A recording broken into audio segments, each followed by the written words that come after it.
কুরবানি পশু জবাই করার নিয়ম বা কে জবাই করবে। পশু যদি নিজে জবাই করতে পারে তাহলে নিজে জবাই করা সর্বোত্তম।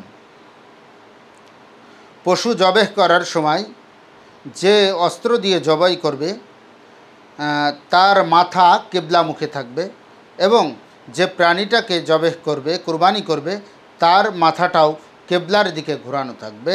এটা সর্বোত্তম, এটা সুন্নাতে মুআক্কাদা। তবে নিজে যদি জবাই করতে না পারে তাহলে জবাইয়ের সময় সামনে থাকা উত্তম। তবে সামনে না থাকতে পারলেও কোনো ক্ষতি নেই।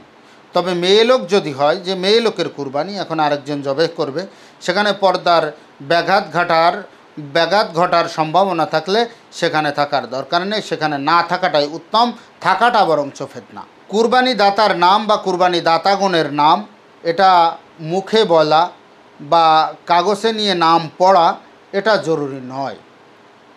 কুরবানি যার জন্য হচ্ছে, যার নামে হচ্ছে, আল্লাহ তাআলা সব কিছু অবগত আছেন। যেহেতু এটা আল্লাহ তাআলার দরবারে কুরবানি হচ্ছে, তো ওখানে অনেক জায়গায় আমরা কুরবানির সময় দেখা যায় যে এনে দেয়, হুজুর এই কাগজে আমরা যে 7 জন শরিক আছি আমাদের নাম লেখা আছে, এই নামটা একটু পড়িয়ে আল্লাহ তাআলার দরবারে আমাদের নামগুলোকে পাঠাই দেন। যখন ওই নামটা আগে নিয়ত থাকুক বা না থাকুক, ওই নাম যখন কাগজে লেখা হয়ে গেছে তখন তার নাম বলা হয়ে গেছে, কুরবানির নিয়ত হয়ে গেছে এবং আল্লাহ তাআলা সব কিছু জানেন যে কার কার নামে এই পশুটাকে কুরবানি হবে এবং কার কার নিয়ত কেমন। অনেক সময় আছে এরকম নাম যদি পড়া না হয় তো অনেক সমাজের জেন্টলম্যান, যাদেরকে আমরা সম্মানিত মানুষ বলে জানি চিনি, আসলে সম্মানিত না, এগুলো হলো গর্ধব।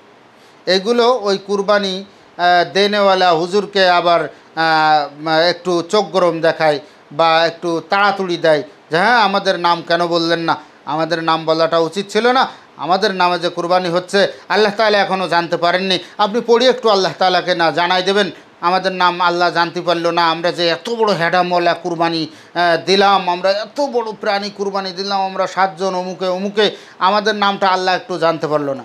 আরে গাধা, আল্লাহ তোমার নাম তুমি যখন থেকে নিয়ত করছো তখন থেকেই আল্লাহ জানে।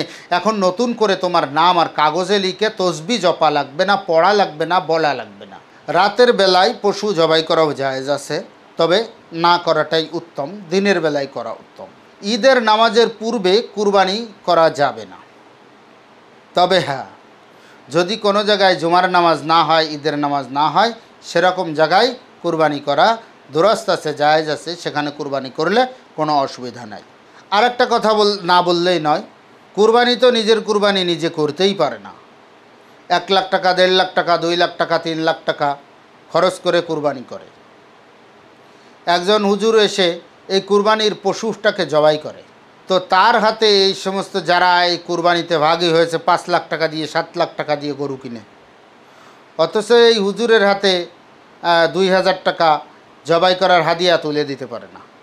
এগুলো হলো সম্পূর্ণ কঞ্জুস, একেবারে কিপটা। হুজুরের হাতে 500 টাকা, 1000 টাকা দিতে কষ্ট লাগে। আপনি যে 1 লক্ষ টাকা, 2 লক্ষ টাকা, 5 লক্ষ টাকা খরচ করে কুরবানি করতেছেন, এই কুরবানির প্রাণীটাকে এই হুজুর জবাই করে দিচ্ছে, কুরবানি করে দিচ্ছে, এই হুজুরকে খুশি হয়ে আপনার উচিত ছিল আজকে আপনি 1000-100 টাকা কসাইকে দেন, কসাইকে 1000-100 টাকা দেন কাটার জন্য। আপনি কাটতে পারেন না?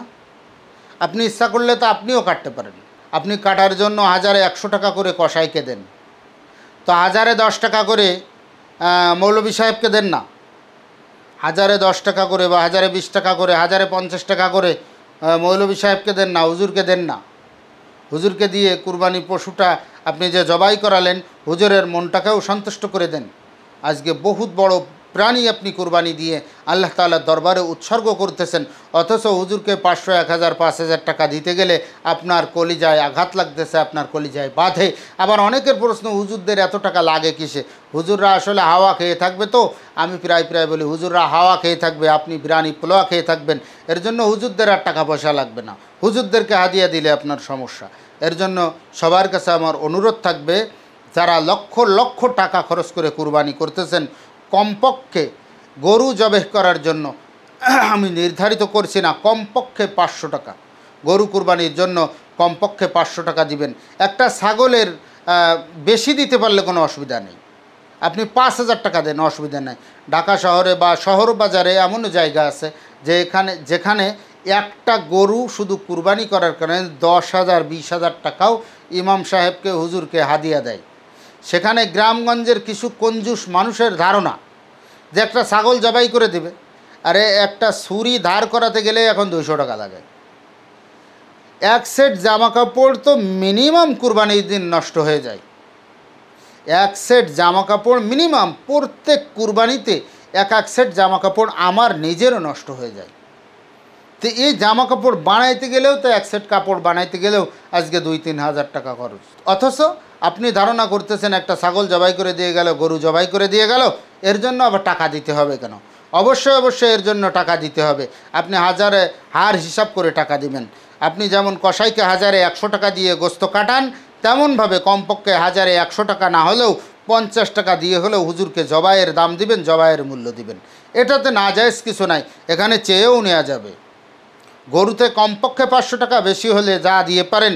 ছাগলে কমপক্ষে 300 টাকা, বেশি যা দিয়ে পারেন। এই রূপে যারা জবাই করবে তাদেরকে ইনশাল্লাহ হাদিয়া দিয়ে দিবেন।